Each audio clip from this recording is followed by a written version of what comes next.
You know the vibes. Welcome back to another episode of the Hoop Genius podcast brought to you by NBA 2K25. It is myself, Mooncey, alongside me as always, three-time NBA champion, Mr. BJ Armstrong. BJ, how you doing, brother? Oh man, only terrific, Mo. Only terrific. A great day. Lots of energy today. I mean, And the I'm sun is shining. And what can we say? We got what, 5, 6 weeks? March Madness about to start over oof, here for oof, the oof, NCAA oof, oof, tournament. oof.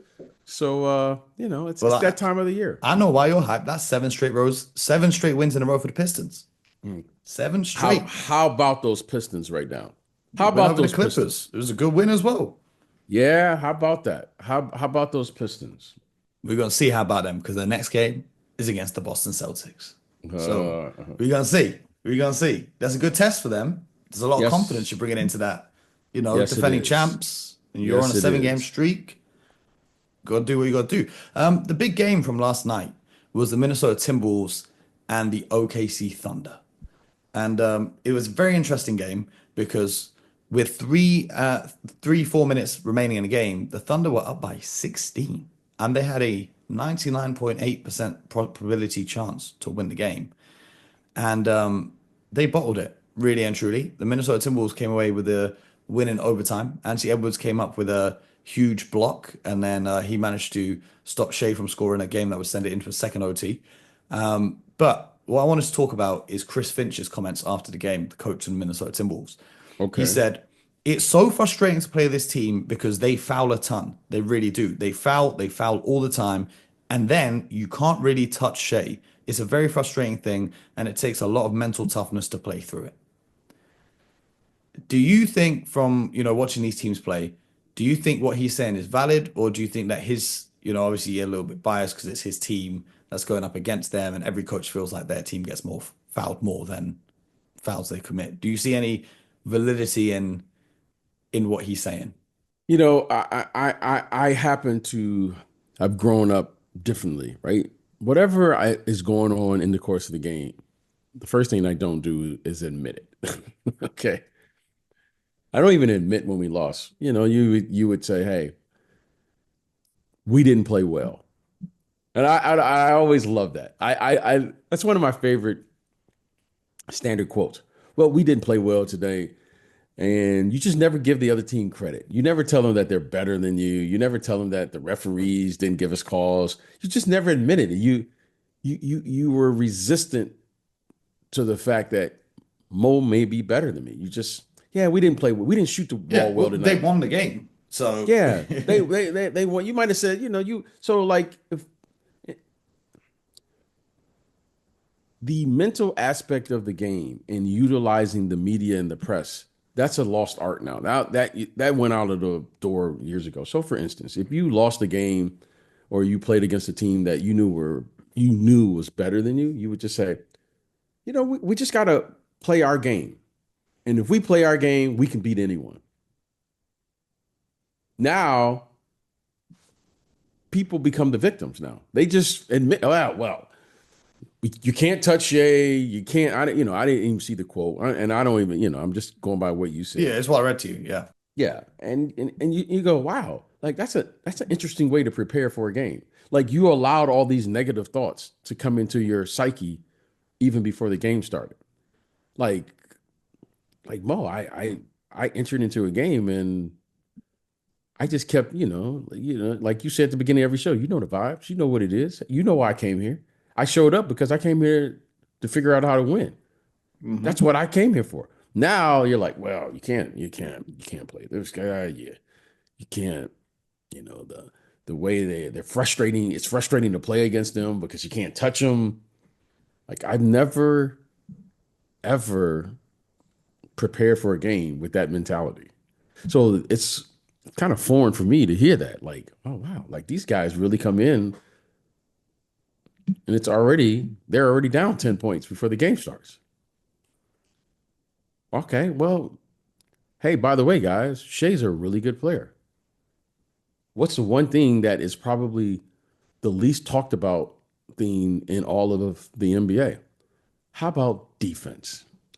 How about we do something other than just walking by each other and switching for no reason at all? How about having a scheme that will you can junk up the game? How about Mo listening to the show? And we've been talking about this for years. You want to have a variety of ways to play during the course of a game. How about giving your team and preparing your team for multiple defensive coverages? How about that? You have the defensive player of the year. You have Nas Reed, McDaniels, Anthony Edwards. You have the capability to do a lot of different things. And by the way, you can even play zone in the NBA now. The fact that you said that to me is just like, okay.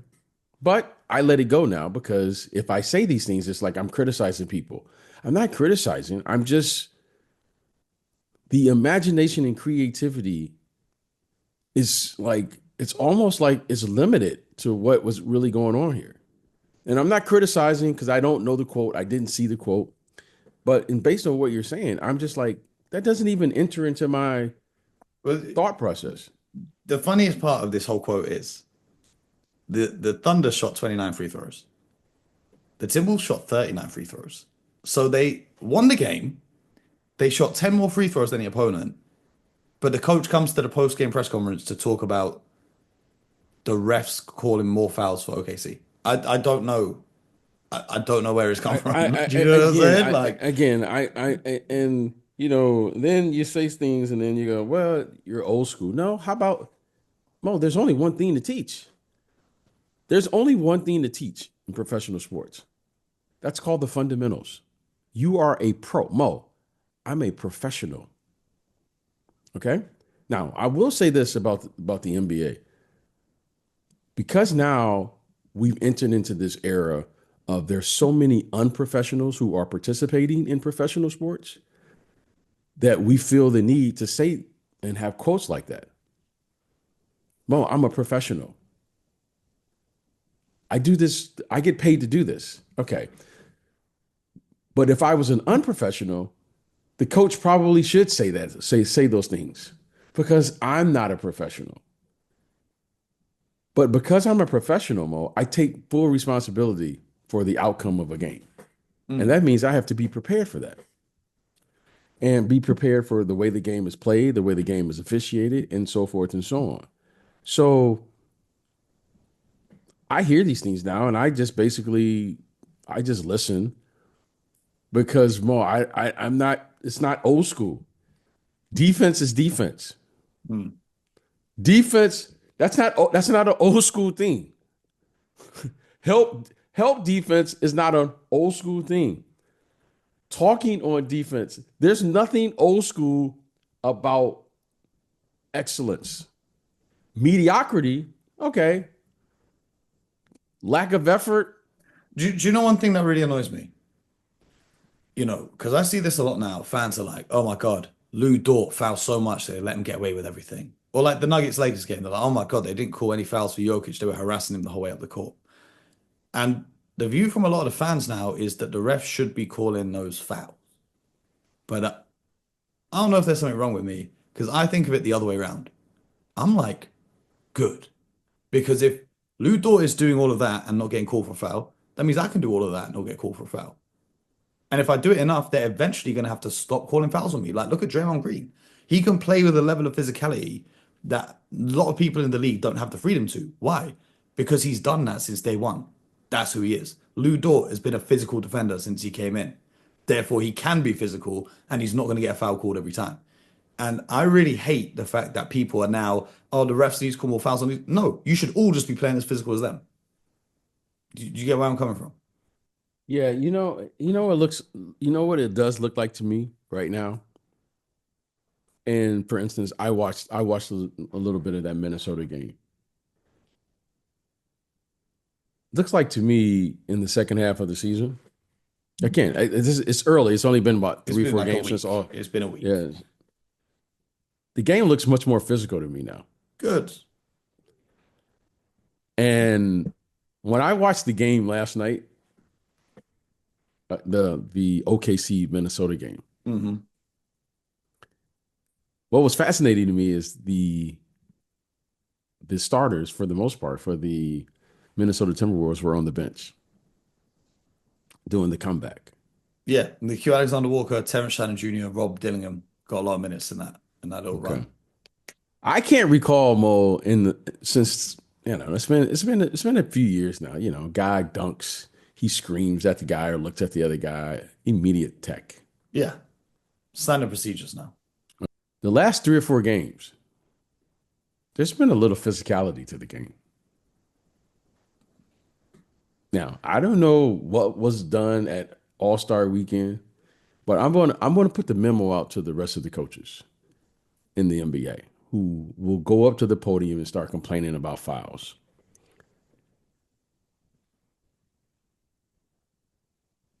The Golden State Warriors to me might be on to something.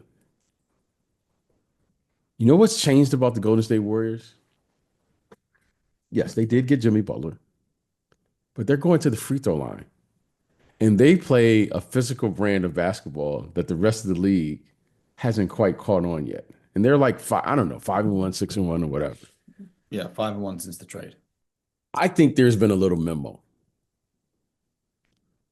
where you can see there's some like healthy conflict happening in the NBA now. Just a little bit. Just a little Okay. bit. And I first noticed it. I first noticed it the first game that Luca came, because I went to his first game. And then I noted he made the shot, and the shot was a highlight. He gets fouled and he kind of plays through it, and he's looking around for a foul. Now, it clearly was a foul, but it was like a no call. It was a healthy no call. Let's be on the lookout, Mo, for the healthy conflict now that's happening, where the NBA is saying, you know what? We're going to let this thing get a little bit more physical. And I think that's good for the NBA. I think it's the best thing that they could do. And I think they're going to reward the physicality of the game. Now, when I watched the OKC Thunder last night, the fact that they lost, yeah, it was disappointing, but I wasn't disappointed. And I was disappointed only in one particular area. They did not meet the physicality of that game. They're used to playing a certain way. They play fast. They play, I don't know what their terminology is, but they don't hold the ball for more than 2 seconds, with the exception of Shea. He's the only one that holds the ball on offense. He plays a physical brand of basketball on the offensive end, which is interesting to say because he's more physical than the actual defenders. And he got to the line And, 17 times last night. yes. And if you allow the defense to play as physical as he does on the offensive end, I'm all about that. Mm-hmm. I'm all about that because he bumps you, he lowers his shoulder. A little push off, just a little Yeah, one. Just a little one. hey, that's the way the game is refereed. The offensive players are more physical now. But if you allow the defenders now to be a little bit more physical, I think it balances the game out a little bit. Now, I'm going to watch the OKC Thunder because they have, in my opinion, they have taken full advantage of the rules of the game today in the way they've constructed their team, the way they play. And they have a player like Shea who kind of plays, he floats. Like he shoots threes, he goes to the basket, he plays the mid-range, but he's the only one on their team that's allowed to do that. Everyone else, they play by shoot the three, move the ball, and he's the X factor. I'm going to watch now because I can't recall, Mo, this many guys dunking in the last 2 or 3 games, and they're talking to each other now. And there's been really no tease. Maybe someone listens to my rant about Porzingis getting a technical for flexing after the dunk. Yeah, no, just watch it, Mo. These are the things I watch. I don't watch the games because now I know these guys. For the most part, everyone's complaining. I don't, because I'm not the victim here. I just want to watch, see what's going on, and then you adjust. Just for the sake of it, you actually played in the game, and however the game was being called that night, you adjusted to that style. Okay, well, Mo's calling it tight tonight. Well, okay, I'll play that way. Mo's letting it be physical. Okay, I'll play that way. Now these guys are like, how dare you? How dare you don't call a foul on me? Like, like I don't have time for that. That's so they say old school, so that's new school. Let you listen to the new school. I'm gonna figure it out. Like we just figure things out.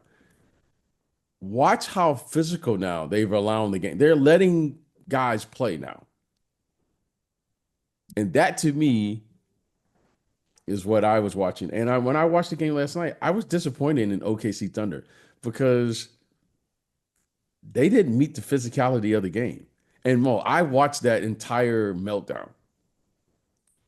And I'm not going to make too much of it because they've been great all Yeah, season. this is the first bad game that they've had, Yeah, but really and truly, that was a really bad loss. against a Like team they that's could see in the playoffs as well. yeah, that was And a we were talking really yesterday about the psychological edge some of these games could have. yeah, that was a really bad loss yesterday. I mean, that was a bad loss because you got the best player on the floor.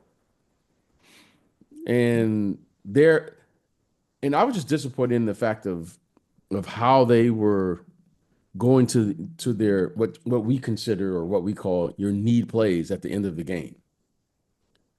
They didn't have any plays that they went to. They just kind of shot threes as if, well, the score doesn't matter. They totally ignored time and score at the end of the game. Their end of the game execution was beyond. It was just awful. It was just I couldn't believe it because they are what they're in first place over there in the Western Conference. Hmm. Hmm. So their end of the game execution, end of the shot clock execution for like the half for the last what I don't know 8 minutes, 6 minutes of the fourth quarter was just it was just awful. I mean it was so bad like Mo it was so bad Mo I wouldn't even watch the and I haven't done this before because I always love tight games. It was so bad Mo I refused to watch the overtime. That's crazy. Well, I was like, you know what? I can't believe this is the best team in the NBA or one of. That's how bad it was. I wouldn't watch it. And then my son and I were watching it last night and I just turned it off. He's like, "What are you doing?" I was like, "I can't watch it. Man, let the I kid enjoy the can't." game, B. And no. I was like, no. I was like, hey, we're not gonna have bad habits. We're not gonna have bad viewing habits here. Yeah, And then and then we both looked at our phones, later, and then we saw that they lost. It was so bad, I turned it off yeah. because their execution was so bad. I don't even know what to make of that. It was that bad. It's interesting. Shout out to Ant though. He had two huge defensive stops that you weren't watching because you turned off overtime. But I found it really funny, right? On like the second last possession, defensive possession for the Timberwolves, Ant blocks the shot. And the ball is still live. It's still in place. Someone gets the rebound, but he just starts flexing on the court. And I'm watching it like, bro, you were so lucky they didn't score off that rebound because you're standing there flexing after blocking the Mm. shot. The game's not done yet. It's still a tie game. It Mm. was fun though. It was fun. It was a healthy competition. Tonight we're gonna get to see Luka Doncic return to Dallas. Um, is the game in Dallas or is the game in LA? I don't know. Is that It's in LA. It's in LA. So he's not returning to Dallas, but he's facing okay. the Mavericks. I think we're going to see a huge scoring performance from Luca. But it's always interesting because he's now going up against guys that he's been practicing with for at least one season, two seasons, three seasons. So they might know a little thing or two about what he wants to do out there on the court. So it's going to be an interesting matchup. Um, the matchup I'm really interested in tonight though is the Milwaukee Bucks and the Houston Rockets.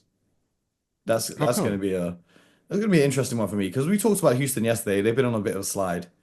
Um, and the Milwaukee Bucks, they're sitting in fourth. They've won four straight now without Bobby Portis with his suspension. Right. So it's just going to be an interesting matchup because you know me, in my head I'm 7 foot tall, right? So I'm watching, I'm gonna try to watch Giannis and Şengün and these guys and see what happens in the battle in the paint. Um, provided who's healthy and who's out there. I think Fred VanVleet might be returning. I'm not too sure.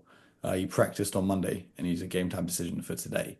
So that's the matchup I'm really interested in tonight. And I Okay. like it now because Okay. we're getting closer to the playoffs. So that means every game now kind of means just a little bit more. Teams are trying to get position. Giannis is a game time decision as well. Um, so is Dylan Brooks and Fred VanVleet and Deshaun Tate. So I'm gonna be locked in.